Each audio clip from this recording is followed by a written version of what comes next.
नमस्कार, आप देख रहे हैं खबर 12 बजे और मैं हूं आपके साथ पूजा शर्मा। चलिए सीधा रुख करते हैं भारतीय सचेतक सम्मेलन का, जहां पर मंच पर केंद्रीय मंत्री अनंत कुमार मौजूद है और संबोधित कर रहे हैं सम्मेलन। We are here to motivate them and I think that should be the purpose of this whips conference. That should be the basic purpose, because many times when the leaders of the respective political parties, respective legislative and parliamentary wings are not readily available, then that guidance, that direction that comes from the whip आपसे मिलेगा। और उतना ही नहीं है, कभी कभी यानी वहां अनुशासन का, हाजिरी का, वोटिंग में कट मोशंस का और उस कट मोशंस को संभालने का, यदि हम सत्ता पक्ष में हैं तो सरकार का पूरा प्रोटेक्शन करने का, या विपक्ष में हो सरकार को एम्ब्रेस करने के लिए जो कुछ करना चाहिए वो करने का, ये सारा रणनीति मुझे लगता है विप्स के ऊपर निर्भर है। यानी संसदीय प्रजातंत्र, लोकतंत्र की, पार्लियामेंट्री डेमोक्रेसी की रीढ़ की हड्डी, बैकबोन विप्स है। इसलिए मैं आप सबको बधाई देना चाहता हूं। That is the important role of the whips. पिछले दिनों में whips का ये इंपॉर्टेंट रोल, इसको अंडर एस्टिमेट किया गया है। यानी हम जो whips है, हम कई बार शिकार हो जाते हैं। पार्टी भी हमको आदेश देती रहती है, जो अध्यक्षा करते हैं, विधानसभा हो, विधान परिषद हो, लोकसभा हो, राज्यसभा हो, वो चेयर भी हमको निर्देश देता है। तो आपने सुना संसदीय कार्य मंत्री अनंत कुमार को, और इसी भारतीय सचेतक सम्मेलन में क्या कुछ कहा अर्जुन राम मेघवाल और मंत्री राजेंद्र राठौड़ ने, चलिए आपको सुनवाते हैं। 10th शेड्यूल के आने के बाद और एंटी डिफेक्शन लॉ आने के बाद विप्स की भूमिका बहुत बढ़ गई है। विप्स, अगर हम बात करें 1985 से, तो विप्स की कार्रवाई से 19 एमपी ने अपनी सीट गंवाई है। It's very important to note, whips violation के कारण। आज के और कल के इस संगम में जो हमारा चिंतन मनन मंथन होगा, उसमें महत्वपूर्ण यह रहेगा कि जो सेपरेशन ऑफ पावर, जो संविधान निर्माण करने वाले निर्माताओं ने जब संविधान सौंपा था इस देश में, तो एक महत्वपूर्ण concept the separation of power की कल्पना की थी। 18वां सचेतक सम्मेलन राजस्थान की झीलों की नगरी में हो रहा है। विश्व प्रसिद्ध इस नगरी में राजस्थान राज्य के प्रतिनिधि के रूप में मुख्यमंत्री जी की आज्ञा से मैं आपका स्वागत करते हुए अपने आप को गौरवान्वित महसूस करता हूं। मित्रों, आप मेवाड़ में हो। मेवाड़ के कण कण में त्याग तपस्या की कहानी छुपी है, आन बान की कहानी छुपी है। यहाँ शौर्य है, यहाँ बलिदान है, या राणा की शक्ति का इतिहास आपको देखने को मिलेगा। तो मीरा की भक्ति, उसके इतिहास के अवशेष भी आप देख सकते हैं। ये वो धरा है जहाँ पन्ना ध्याय का बलिदान आज भी इतिहास के पन्नों में समाया हुआ है। भामाशाह की दानवीरता इसी अंचल से है। और चलिए बात करते हैं सत्ता के सेमीफाइनल की।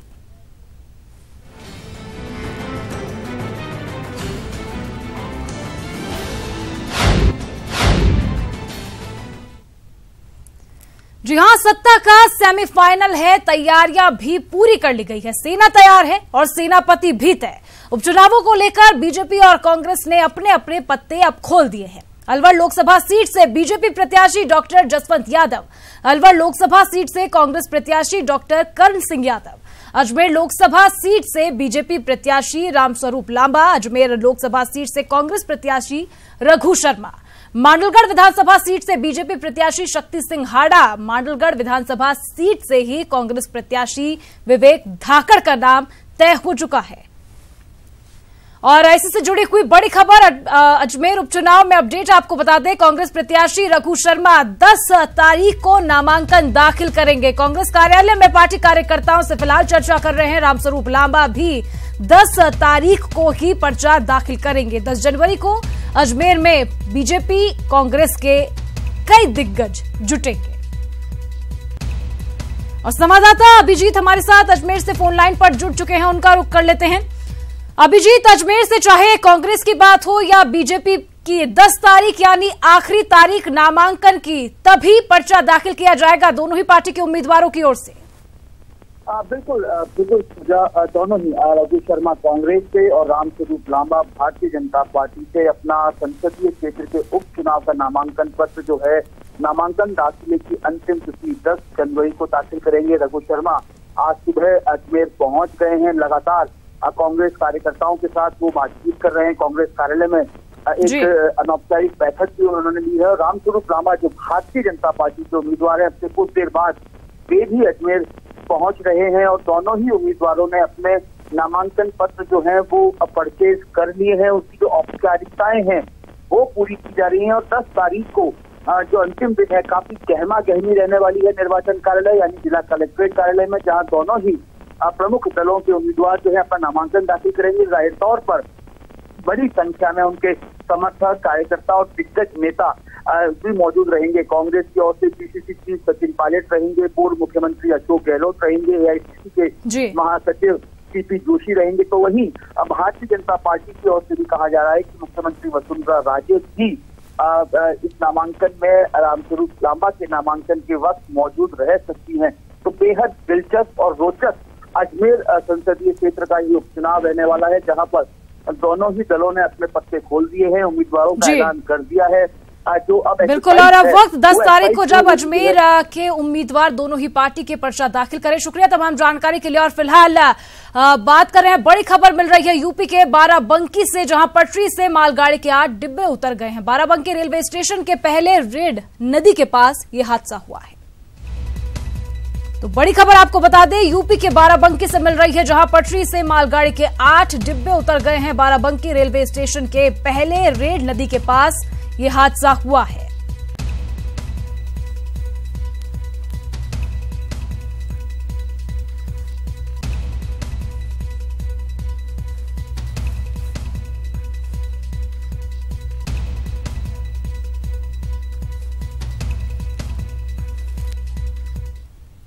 तो चलिए एक बार फिर से बात करते हैं सत्ता के सेमीफाइनल की, और हमारे साथ संवाददाता अलवर से अगर बात की जाए, संवाददाता गोवर्धन चौधरी जुड़ चुके हैं। वहीं पर जयपुर से हमारे साथ जुड़े हैं सुधीर शर्मा।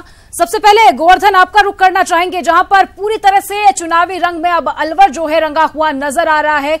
रैली भी आज कांग्रेस की ओर से अपनी शक्ति को दिखाने के लिए यहां पर आयोजित की गई है, क्या कुछ फिलहाल नजारा? बिल्कुल, देखिए अलवर में चुनाव का रंग है वो पूरी तरह जम चुका है। कांग्रेस के उम्मीदवार हैं डॉक्टर कर्ण सिंह यादव, वो कुछ ही देर में यहां से नॉमिनेशन दाखिल करने के लिए रैली के रूप में कलेक्ट्रेट पहुंचेंगे। आप देख सकते हैं यहां पर उनका नॉमिनेशन दाखिल करवाने के लिए पीसीसी चीफ सचिन पायलट, नेता प्रतिपक्ष रामेश्वर डूडी और जो अलवर के बड़े नेता हैं वो यहाँ पर आ चुके हैं। पूर्व केंद्रीय मंत्री हैं नमोनारायण मीणा, वो भी यहाँ हैं। मुरारी लाल मीणा पूर्व मंत्री, वो भी यहाँ पर मौजूद हैं। कांग्रेस एकजुटता दिखाने चाह जाती है इस नॉमिनेशन फाइल करने के पूरे प्रोसेस के दौरान, इसलिए बड़े नेताओं को यहाँ पर बुलाया गया है ताकि कोई ये न कहे कि पार्टी में क्योंकि कांग्रेस में आमतौर पर गुटबाजी का आरोप लगता रहा है और इस बार कांग्रेस उपचुनाव में नहीं चाहेगी कि इस तरह का आरोप उस पर लगे। और यही वजह है कि तमाम जो बड़े नेता हैं, चाहे राष्ट्रीय स्तर के नेता हों चाहे प्रदेश स्तर के नेता हो, सारे नेताओं को यहाँ पर एक जाजम पर बिठाया गया है। अलवर के नेताओं को भी आप देख सकते हैं, पड़ोसी जिलों के जो नेता हैं वो भी इस नॉमिनेशन प्रोसेस के लिए यहाँ पर आए हुए हैं। हम बात करते हैं नेता प्रतिपक्ष रामेश्वर डूडी से।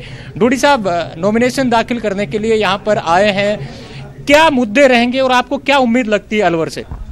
देखो, अलवर की जनता समझ चुकी है पिछले 4 साल के अंदर जो भारतीय जनता पार्टी ने जिस तरीके से आम जन को दुखी करने का काम किया है, और हमारे अलवर से जो कांग्रेस के प्रत्याशी है डॉक्टर कर्ण सिंह जी, वो बहुत ही मधुर स्वभाव के, बहुत ही अच्छे सोच के, अच्छे विचार के, व्यक्तित्व के धनी हैं और आम अलवर की जनता उनको बहुत चाहती है।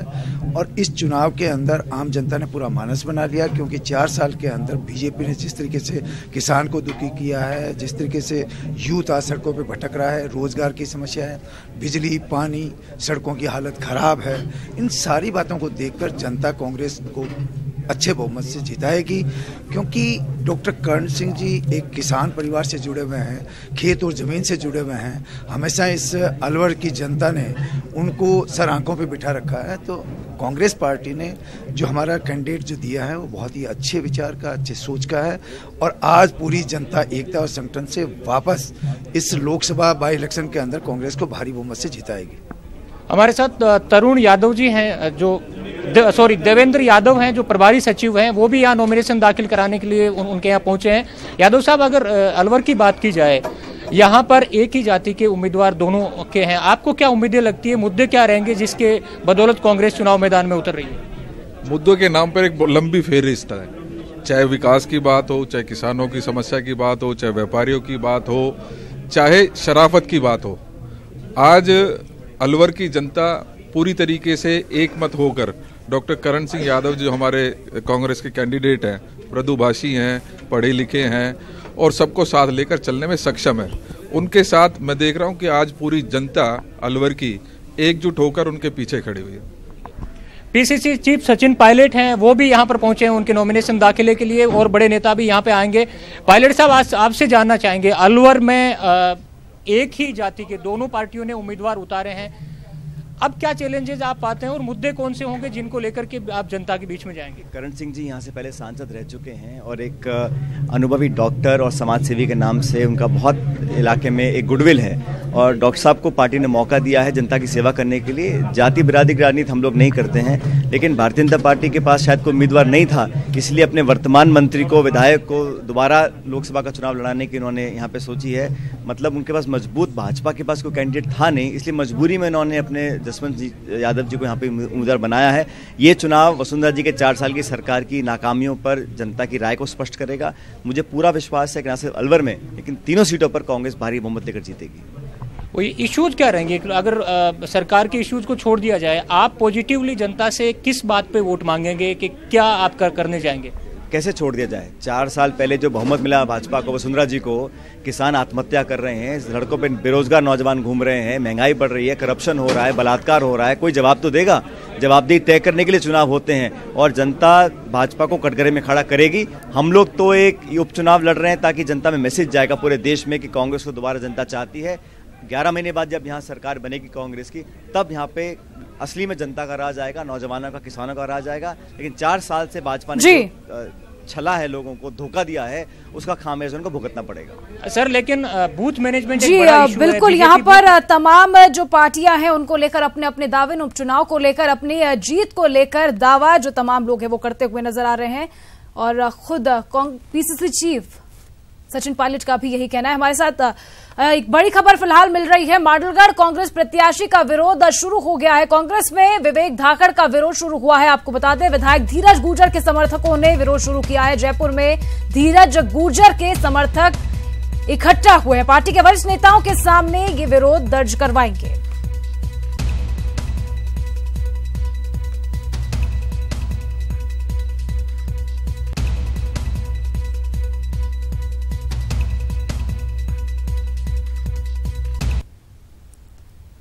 हमारे सहयोगी सुधीर भी हमारे साथ जुड़े हुए हैं जयपुर से, लेकिन फिलहाल एक ब्रेक के लिए रुक रहे हैं। ब्रेक के बाद उन्हीं का रुख करेंगे और बात जारी रहेगी सत्ता के सेमीफाइनल पर।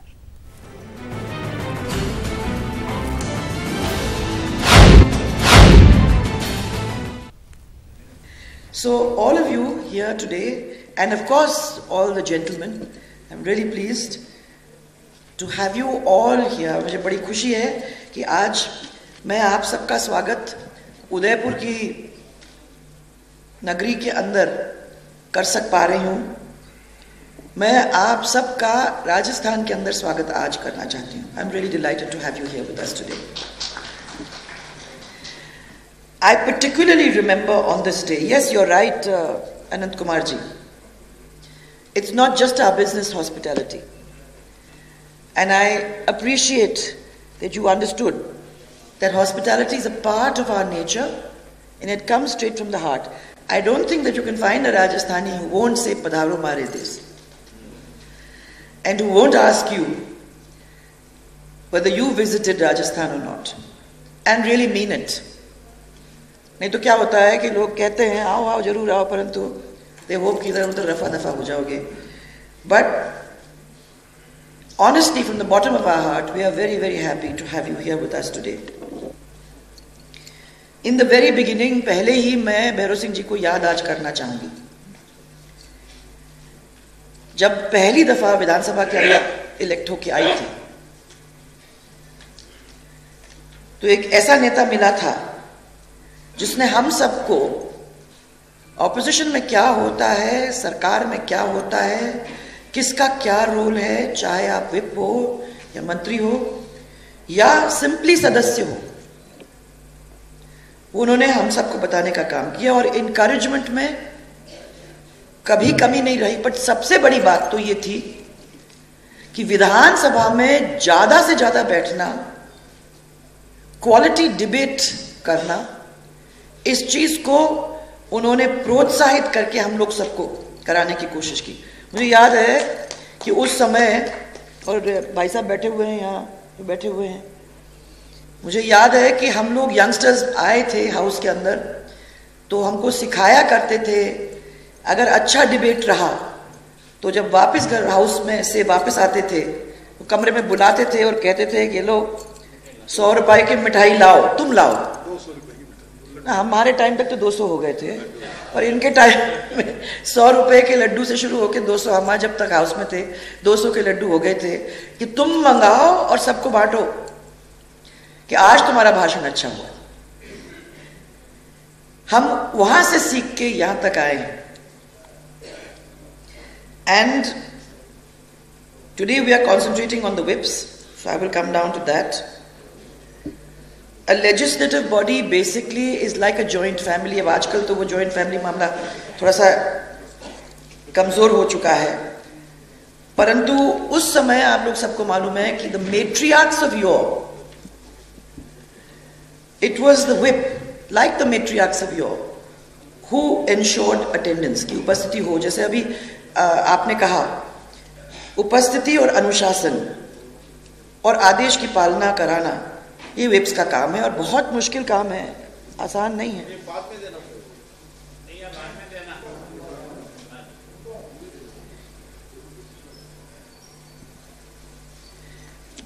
लोगों की अपेक्षाओं को पूरा करना मुश्किल काम है,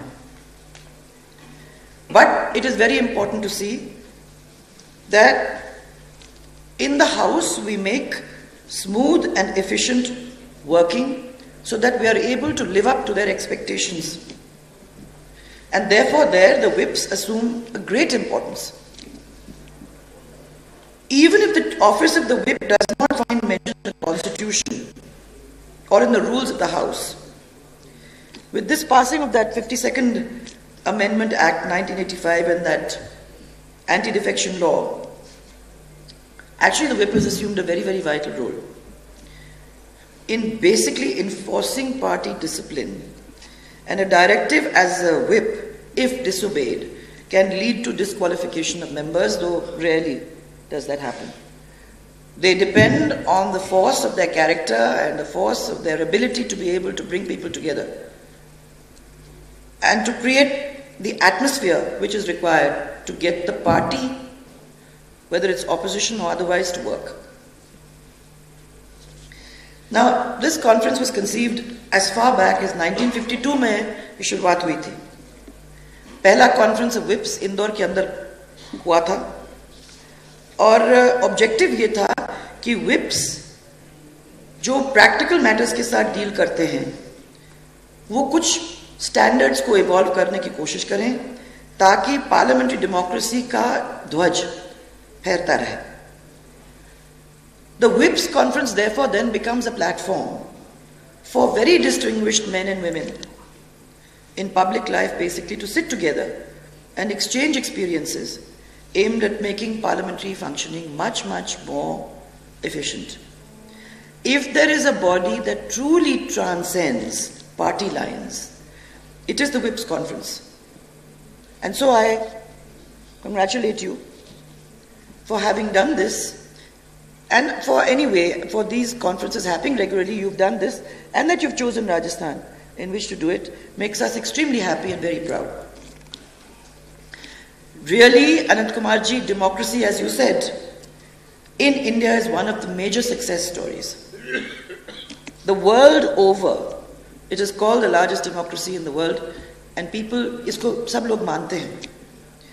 1947 se, despite all the doomsday predictions by many parliamentary democracies, we in India, this democracy has thrived.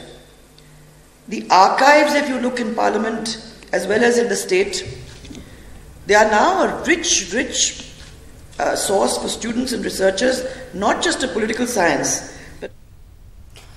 तो भारतीय सचेतक सम्मेलन में सीएम का संबोधन लगातार जारी है. हमारी निगाह लगातार बनी रहेगी. बड़ी खबर हैदराबाद से फिलहाल मिल रही है. हैदराबाद में सड़क हादसा हुआ है. हादसे में 5 लोगों की मौत हो गई है और इस हादसे में 15 लोग घायल बताए जा रहे हैं.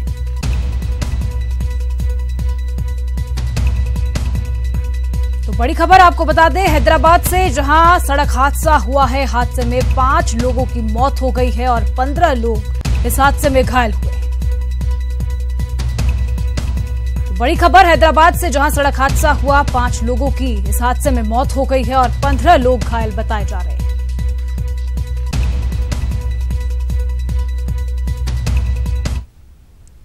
और चलिए एक बार फिर से रुक करते हैं भारतीय सचेतक सम्मेलन का, जहां सीएम राज्य का संबोधन लगातार चल रहा है. The presence, yes, and they have to try and see that you live within some parameters, and they have to also try to see that there's some kind of content in this. आजकल बहुत जल्दी at least मैं देखती हूँ houses के अंदर houses अडजर्न हो जाते हैं, हाउसेस के अंदर गैप्स हो जाते हैं. मुझे लगता है कि होना नहीं चाहिए. दोनों पार्टीज या जितने भी पार्टीज हों, उन सबका ये दायित्व बन जाता है कि हम लोग इंसिस्ट करें कि ये हमारी गरिमा का सवाल है कि हाउस चले और सही तरीके से चले. एक चीज जरूर ध्यान में रखने की जरूरत है, टोका टोकी जरूर करें. आप बिल्कुल कह रहे हो, टोका टोकी नहीं होनी चाहिए, ये भी मैं मानती हूँ, परंतु पर्सनल अटैक्स के नहीं कि लोगों के ऊपर पहले हुआ करता था. मैं समझती हूँ कि इस चीज को भी अपने को मानने का और संभालने की कोशिश करनी चाहिए. We should really see, because in democracy we have to agree to disagree. हर एक का माने जरूरी नहीं है कि हम लोग एक दूसरे की इश्यूज के साथ चलें, परंतु इतना रिस्पेक्ट हम एक दूसरे को जरूर करें कि अगर आपकी चीज को मैं पसंद नहीं करती हूं या मैं उसके साथ डिसएग्री करती हूं, तो आपके इशू को शूट डाउन तो नहीं करूं. Allow you to be able to continue with the thought line that you already have.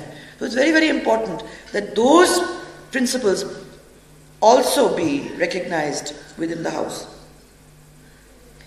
My belief, and tempered by my experiences in the Lok Sabha and in the State Assembly, notwithstanding the political ideology, we all share the concern about the country and what is good for it and its citizens.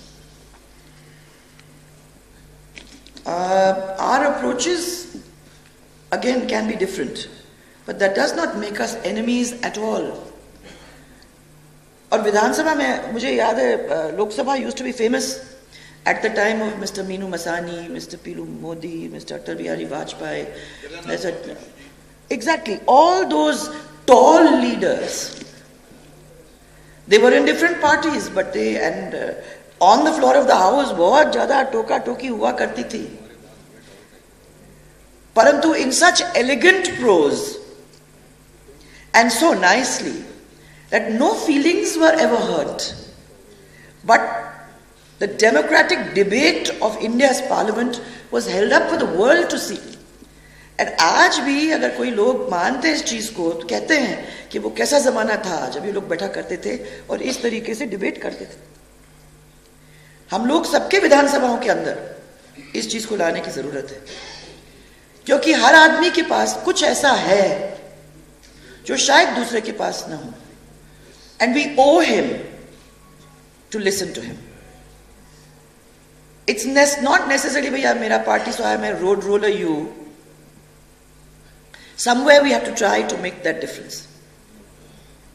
Also हम लोगों को ये याद रखने की जरूरत है, जैसे अभी राजेंद्र जी वगैरह ने भी कहा यहाँ मंच के ऊपर, we have to also understand that जो हमारा हाउस चल रहा है, it is not happening just and only just for us inside the house, but it is happening for the people who are sitting outside and who have elected us. हम उस चीज को भूल जाते हैं। हमको लगता है कि बस प्रेस वाले तो हमारे बारे में लिखेंगे अगर हम कुछ भी बोल दें, और अगर हम डिसिप्लिन के अंदर नहीं रहे, जिस चीज के बारे में बेचारा व्हिप हमको बता रहा है, if we don't stay within that discipline, तो हमारा हेडलाइंस में नाम आ जाएगा। और जिस व्यक्ति ने 24 घंटे पढ़ पढ़ के रिसर्च करके अपने भाषण को बनाया है, उसको कभी मौका ही नहीं मिलता, और अगर मिलता भी है तो मालूम नहीं, जैसे वो कह रहे थे लास्ट पैराग्राफ में कहीं उसका मेंशन हो जाता है। इस चीज को बदलने की जरूरत है, क्योंकि अगर नहीं बदलेंगे तो शॉर्टकट पॉलिटिक्स नहीं चल सकती। may it happen in the short term, but it will not happen in the long term. So since we are not enemies, सौहार्दता यानी cordiality and grace about political opponents and of their views should always exist, and debate should never really be personal. The problems of this country are extremely complex and extremely varied. It will take a huge effort by members of all political dispensations, whether in power or not, to arrive at acceptable solutions. The camaraderie so typical of this WIPS conference, जैसा जो सौहार्दपूर्ण वातावरण अभी यहाँ आप लोग सबके सामने है, this should spread and become एक सदन का अभिन्न अंग. And I am thankful to the Ministry of Parliamentary Affairs for bringing this. और अब अलवर से बड़ी खबर मिल रही है। कांग्रेस कार्यालय से 2 जेब कतरे पकड़े गए हैं। कोतवाली पुलिस ने इन्हें गिरफ्तार कर लिया है और भीड़ ने जेब कतरों की जमकर पिटाई भी की। जेब कतरों ने 3 लोगों की जेब साफ कर दी।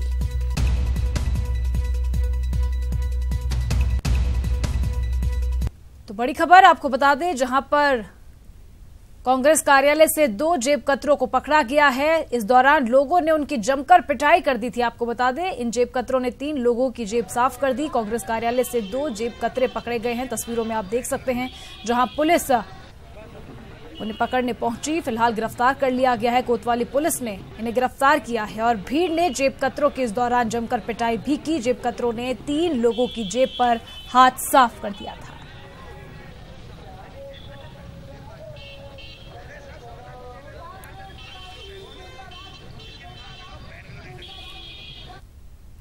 आगे बढ़ते हैं। राजस्थान यूनिवर्सिटी का 74वां स्थापना दिवस, जहां मानवी की पीठ में ये आयोजित हो रहा है समारोह। शिक्षा राज्य मंत्री वासुदेव देवनानी कार्यक्रम के मुख्य अतिथि हैं। राजकीय विश्वविद्यालय के कुलपति आर.के. कोठारी समारोह में मौजूद हैं। Professor BK. शर्मा ने कार्यक्रम में शिरकत की। वहीं पर पैसिफिक यूनिवर्सिटी के कुलपति बी.के. शर्मा भी इस कार्यक्रम में पहुंचे हैं।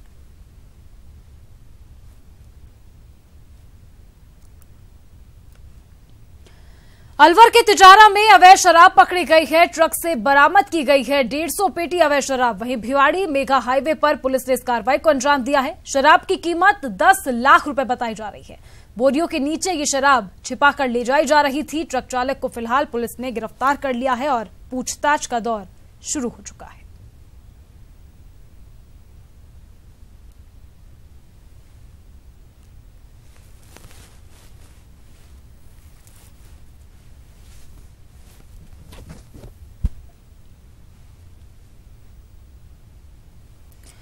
और चलिए एक बार फिर से रुक करते हैं भारतीय सचेतक सम्मेलन का, जहां सीएम राजे मंच पर मौजूद हैं।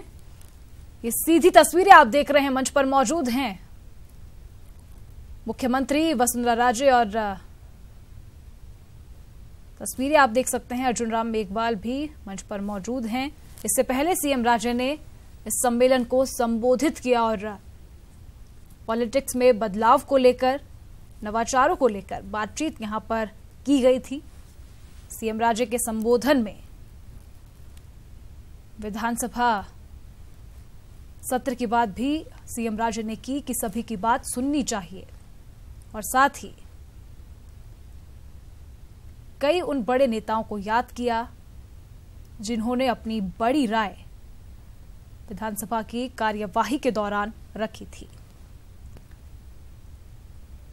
तो सीएम राजे मंच पर मौजूद और ये सीधी तस्वीरें आप देख रहे हैं भारतीय सचेतक सम्मेलन की। उदयपुर में ये सम्मेलन आयोजित हुआ है, 18वां भारतीय सचेतक सम्मेलन, जिसकी मेजबानी इस बार उदयपुर को मिली।